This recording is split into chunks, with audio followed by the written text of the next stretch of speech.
Olá a todos, meu nome é André Ricardo, eu sou professor da Faculdade de Medicina da Universidade Federal Fluminense, do Departamento Materno-Infantil.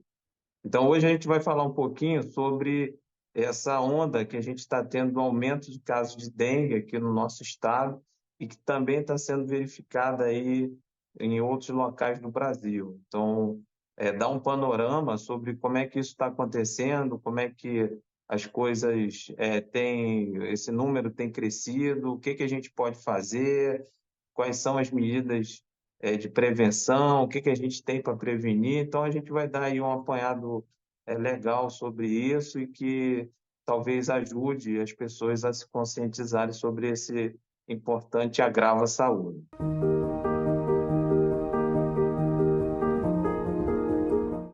O cenário é realmente de preocupação. A gente pode, de fato, aí ter uma epidemia de dengue em todos os estados do Brasil. Assim, talvez a gente tenha menos possibilidade nos estados do sul, que eles são um pouco mais frios, mas a gente tem localidades aí aqui no nosso Brasil que eles são bastante quentes. Então, é uma coisa que o mosquito gosta, né? De calor e água.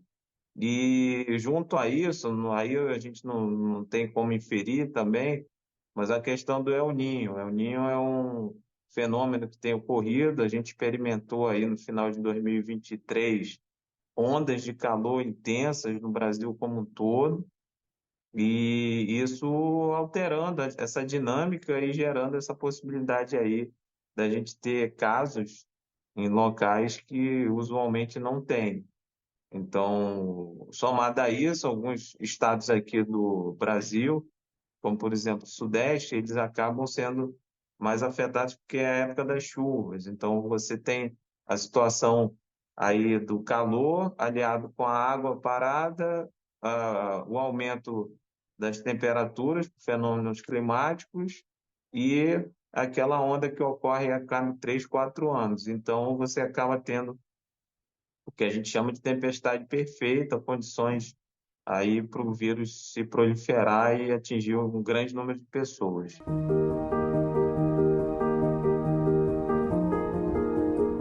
A cidade, né, de Brasília, o Distrito Federal como um todo, tem experimentado aí um aumento substancial, duplicando, triplicando casos.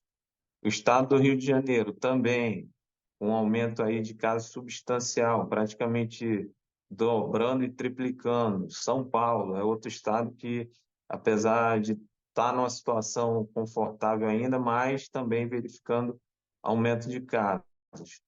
Por enquanto, essa definição de epidemia, ela é um termo, né, que a gente usa na estatística. Então, você calcula o número de casos por habitante do local e faz um valor ali para identificar se aquilo ali está aumentando ou não, de acordo com o esperado para aquela época.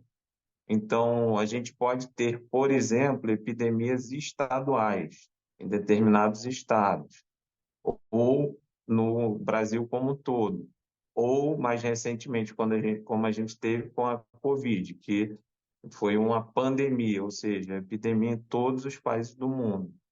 Então, essa definição ela é importante para a gente até entender que os recursos que a gente tem, eles têm que ser direcionados para aqueles locais que estão passando por um momento mais problemático.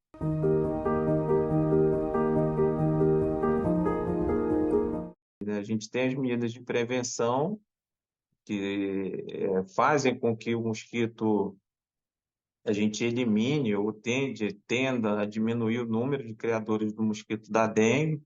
Então, porque esse mosquito é um mosquito que vive em áreas urbanas, ou seja, ele se adaptou a viver onde a gente mora. Então, ele vai estar na nossa casa, no nosso prédio, no nosso condomínio. Então, é um serviço da sociedade como um todo. Assim, não tem basicamente assim nenhuma novidade em relação a isso. O mosquito gosta de fonte de água parada. Então, onde é a gente mapear, se a gente tirar 10 minutos, a gente tem uma campanha de 10 minutos contra a dengue. Se você tirar 10 minutos e assim na sua região, na sua casa ou no seu condomínio, verificar ali locais que são possíveis de armazenamento de água, como, por exemplo, pratos de planta, entulho, aquele resto de obra que a pessoa consertou um telhado, ou enfim, fez um reparo na cozinha, jogou um pedaço de entulho ali no quintal, está aguardando para ser removido, aquilo ali pode ser um criadouro. Você não precisa nem uma quantidade tão grande de água parada para poder fazer com que isso prolifere. Até coisas que a gente às vezes não percebe, assim, caixas d'água destampadas é outro possibilidade, que aquilo ali, se ela não tiver completamente coberta, pode ser um foco e aí enorme. Então, essas são medidas assim, normalmente usuais, que a gente chama não farmacológicas. Existe nos últimos anos também, a gente tem tentado terapias biológicas, você criar, infectar os mosquitos com a bactéria, o mosquito da dengue, e fazer com que a população do vetor diminua. Então, essa medida ela tem sido utilizada em algumas cidades, por exemplo, Niterói, e que tem diminuído bastante aí o número do mosquito, do vetor. Então, aliado às medidas de prevenção que eu já falei anteriormente. E, finalmente, assim, nos últimos anos, tem avançado aí a pesquisa de vacinas, de imunizantes, porque a doença é uma doença mundial. E como ela atinge regiões muito populosas, quentes, úmidas, a gente tem muito casos em outros países também, lá no, na área da Ásia, ali, aqueles países, Indonésia, Bangladesh, são países extremamente populosos. Então, o número de infecções é muito grande. E a gente está falando de uma doença aí que pode levar a óbito.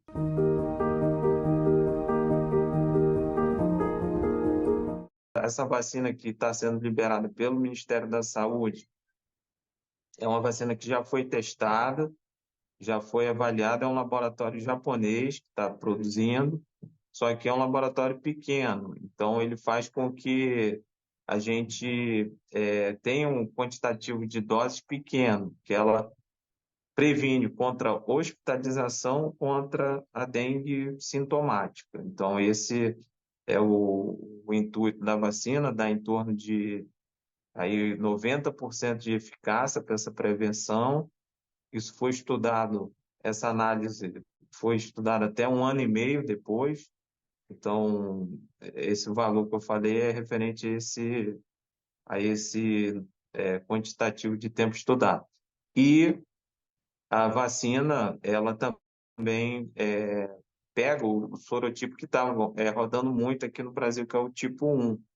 Então, é uma vacina aí que, para esse momento que a gente tem, é uma vacina interessante. Tem outra, né, que é a do Butantan, que está ainda numa fase anterior, mas que essa semana a gente já teve aí um resultado bacana, né, de resultados aí promissores, só que ainda vai levar um tempinho aí para ela ser disponibilizada.